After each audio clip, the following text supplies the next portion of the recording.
सारा ओडिशार लोक अनुरोध करूँ आपण चैनल माध्यम जे आसतु एवं महाप्रभुंर आशीष भिक्षा करूँ।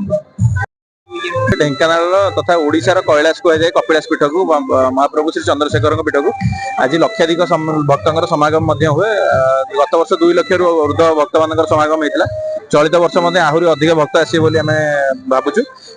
चलित वर्ष आम ऑर्गेनाइजेशन तरफ किसी लेंबू पानी और आशु चिकित्सा केन्द्र गोटे लोक व्यवस्था कराई। सहित आम लोक आंबुलांस निःशुल्क आंबुलांस सेवा जोगे देचु।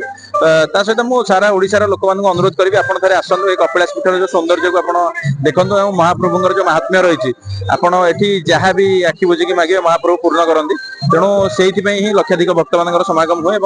चलित वर्ष लक्ष लक्ष भक्त मैंने आप देखिए गोटे भक्तिभावपूर्ण परिवेश सृष्टि जहाँकि मन को आंदोलित कर लक्ष लक्ष भक्त मैंने आकृष्ट होगी चली आस कपिलास पीठ को। सारा ओडिशार लोक अनुरोध करूँ आपण चैनल माध्यम जे आसतु महाप्रभुंर आशीष भिक्षा करूँ।